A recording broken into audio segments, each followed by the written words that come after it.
Sheekadii digaagadii dhasha ahayd.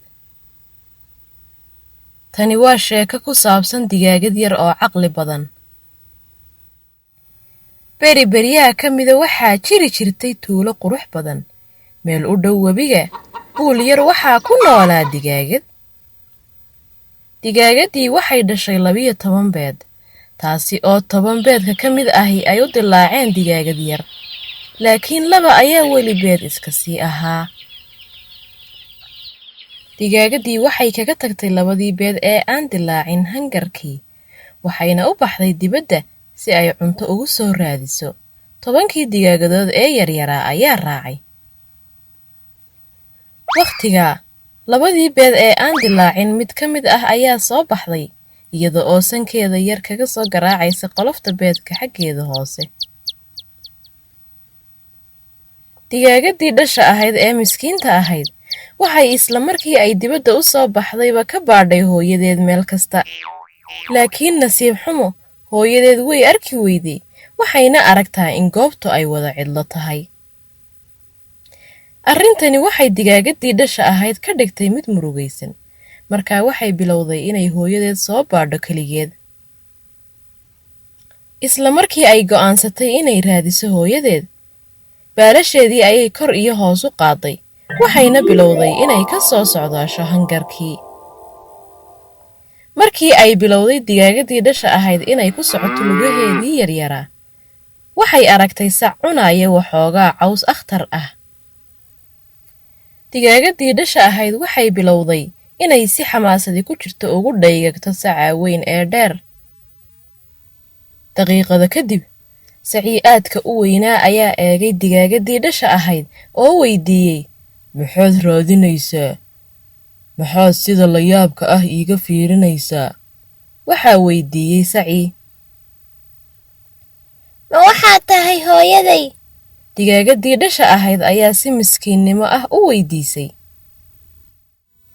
Sacii wuu ka naxay markii uu arkay digaagadii dhasha ahayd miskiinnimadeeda, waxaana uu yidhi, eeg sida aan u weynahay ee aan u dheerahay. Xajmi ahaan hooyadaa aniga way iga yar tahay." "Alla hooyaday miyay kaa yar tahay?" waxaa weydiisay digaagadii dhasha ahayd. Intaa kadib, waxay sii wadatay socodkeedii ay ku baadhaysay hooyadeed. Waxoogaa wakhti ah kadib, digaagadii dhasha ahayd waxay aragtay ri' cunaysa waxoogaa caleemo ah. Waxay u tagtay ridii oo weydiisay, "Waxaad u muuqataa inaad ka yar tahay sac. Ma waxaad tahay hooyaday?" waxaa weydiisay digaagadii dhasha ahayd. "Haa, waan ka yarahay sac, laakiin waxaan leeyahay 4 lugood. Si kastaba ha ahaatee, sidaadoo kale hooyadaa waxay leedahay 2 lugood iyo 2 baal." waxaa tiri ridii. Digaagadii dhasha ahayd aad ayay u murugootay. Markii ay dhagaysatay waxa ay ridu tiri, waxay go'aansatay inay in yar oo fog sii socoto oo sii wado hooyadeed baadhitaankeeda. Intii ay wax yar sii socotay, digaagadii yareed waxay maqashay cod cawcaw ah.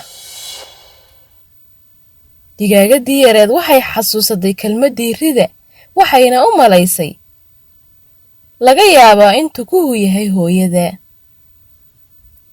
Markaa tukihii ayay weydiisay, "Waxaad leedahay 2 lugood iyo baalal. Markaa ma waxaad tahay hooyaday?" "Haa, waa run inaan leeyahay 2 lugood iyo baalal, laakiin waxaan duuli karaa inta ay hooyadaa duusho in ka dheer. Sidoo kale hooyadaa xajmi ahaan aniga way iga weyn tahay. Lugaheedu way ka dhaadheer yihiin kuwayga. Hooyadaana ma samayso codka caw sidaydoo kale." Tukihii ayaa ugu jawaabay. Maqalka arrintani waxay ka dhigtay digaagadii dhasha ahayd ee miskiinta ahayd mid murugaysan. Xitaa tukihii waxa uu dareemay tii yareed dib markii uu arkay digaagadii dhasha ahayd oo murugaysan.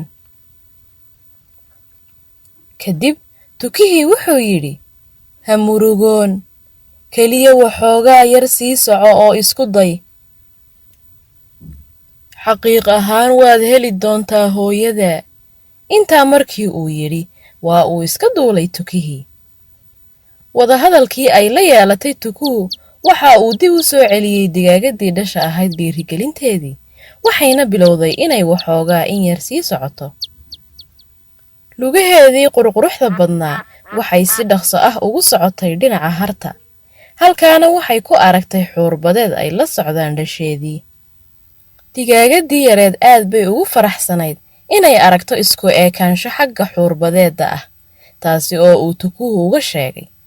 Waxayna u oroday xuurbadeeddii ayadoo ooyeysa, hooyo, hooyo. Waxay xuurbadeeddii la yaabtay inay aragtay digaagadii dhasha ahayd. maxaad hooyo sidan oo dhan ula yaaban tahay? waxaan ahay ilmahaagii. Waxa tiri digaagadii yarayd. maya macaanto, ma ihi hooyadaa. Waxaa tiri xuurbadeeddii hooyada ahayd. Ilmo ayaa ka soo dareertay dhabannadii digaagadii dhasha ahayd. Digaagadii yareed ee miskiinadda ahayd waxay bilowday inay hibato oydo, iyadoo u malaynaysa inaanay weligeed mar labaad helayn hooyadeed. Arrintani waxay dhalaalisay qalbiga xuurbadeeddii hooyada ahayd. Waxay ku eegtay digaagadii dhasha ahayd jacayl badan, waxayna tiri, maxaad la ooyeysaa? aan ku caawiyo. Waxay bilowday digaagadii dhasha ahayd inay u soo bilowdo xuurbadeedda sheekadeedii murugada ahayd. Waxay si qalbi fiicnaani ku dheehan tahay xuurbadeeddii ugu jawaabtay oo tiri, alla macaanta hooyadaa ma samayso codka kwak sidaydoo kale. hooyadaa waxay tidhaahdaa kukukukuku. waxa halkaa ahaa qoolley oo fuushanaa geed u dhowaa, waxaana uu dhegaysanayay dhammaan wadahadalkii dhex maray xuurbadeedda iyo digaagadda yar. Wuxuu go'aansaday inuu caawiyo digaagadda, wuxuuna u soo duulay dhankeedii. waxaad tagtaa meesha ay ku dhammaato hartani, waxaa laga yaabaa inaad hooyadaa halkaa ka hesho.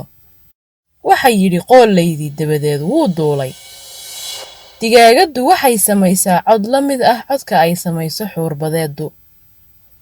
Markii ay digaagadii yareed waxoogaa wax yar socotay, waxay maqashay cod. Si dhaqso ah ayay u carartay, waxayna raacday codkii. wax yar oo meeshaa ka yara durugsan waxay ku aragtay digaagad 2 lugood leh, baalalka waaweyn kuwa tukaha. Digaagadduna waxay lahayd kukukukukukuku. Digaagadii dhasha ahayd waxay go'aansatay inay tani tahay hooyadeed, waxayna ugu yeedhay, hooyo, hooyo. Digaagadii ayaa soo jeedsatay markii ay maqashay codkan, waxay isla markiiba aqoonsatay inay tahay ilmaheedii. Digaagadii hooyada ahayd ayaa digaagadii dhasha ahayd agteeda ugu yeedhay inay timaado. Digaagadii dhasha ahaydna aad ayay ugu faraxsanayd inay ugu dambayntii la kulantay hooyadeed. Digaagadii hooyada ahayd waxay digaagadii dhasha ahayd ku qaaday gacmaheeda, baalasheeda dhexdeedana ugu qabatay si jacayl leh. Digaagadii hooyada ahayd ayaa ku tiri digaagadii dhasha ahayd, maxaad guriga u joogi weyday hooyo? waxaan u baxay inaan waxoogaa cunto ah kuugu keeno, wakhtiganna waaban soo laaban lahaa. Digaagadii hooyada ahayd waxay aad u doonaysay inay ogaato sida ay digaagadda dhasha ahay u soo baxday si ay u hesho iyada. Sidaas darteed si xamaasadi ku jirto ayay u weydiisay digaagadii dhasha ahayd. Digaagadii dhasha ahayd waxay codkeedii yaraa ee quruxda badnaa ugu sharaxday wixii dhacay oo dhan ilaa wakhtigaa. Waxay hooyadeed u sheegtay sida geesinimada leh ee ay u qaadatay safarkan howlaha badan leh si ay u hesho iyada. Dhammaadka sheekadii digaagadii yareed, hooyadii digaagadda ahayd way argagaxday. Laakiin inta badan waxay aad ugu faraxsanayd inay ogaato keliya sida geesinimada ilmaheeda dhasha ahi ay ahayd.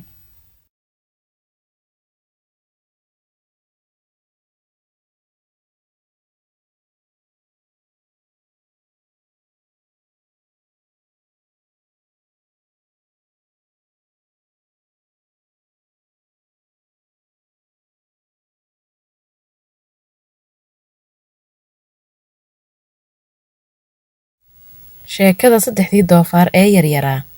Beri hore waxaa jiray hooyo weyn oo doofaarad ah oo lahayd 3 doofaar oo yaryar, manay haysan cunto ku filan si ay u quudiso. Markii ay si fiican u koreen, waxay u dirtay dibadda si ay adduunka uga raadsadaan nasiibkooda. Doofaarkii koowaad waxa uu ahaa mid caajis badan. Hadda uma baahni in aan intaas oo dhan u socdo ilaa warshadda labanka lagu sameeyo. Taa beddelkeeda waxaan qaban wax aad u yaroo shaqo ah. Intaa kadibna gelinkayga dambe oo dhan waan iska nasan. Haba yaraatee, muu doonayn inuu shaqeeyo. Sidaas darteed wuxuu gurigiisii ka dhistay caws. Doofaarkii labaad waxa uu qabtay waxoogaa shaqo ka yara adag, laakiin sidoo kale isaguna waxa uu ahaa iska caajis. Hadda uma baahni in aan intaas oo dhan u socdo ilaa warshadda labanka. Uluhu way ka xoog badan yihiin cawska. Waxaan u malaynayaa in ay iyagu shaqada qaban doonaan, laakiin si kastaba ha ahaatee, aad baan u daalanahay hadda. Taa beddelkeeda waxaan qaban shaqo aad u yar. Intaa kadibna gelinkayga dambe oo dhan waan iska nasan. Wuxuuna ka dhisay gurigiisii ulo.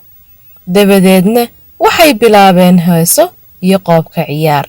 Waanay iska boodboodeen oo ciyaareen maalinta inta ka hadhay oo dhan.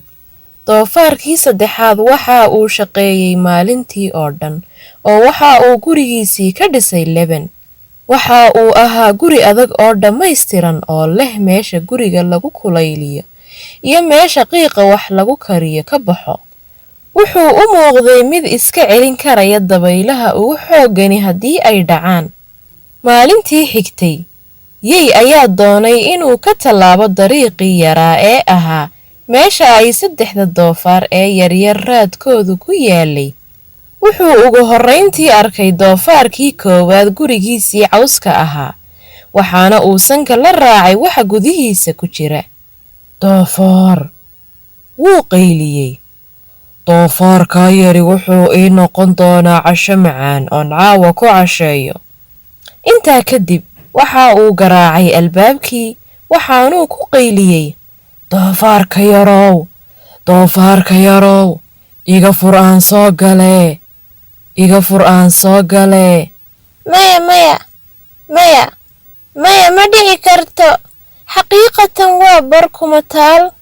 Dabadeed yeygii ayaa tusay ilkihiisii oo yidhi, waaban afuufi, haddana waan afuufi, gurigaagana dhulkaan la simi.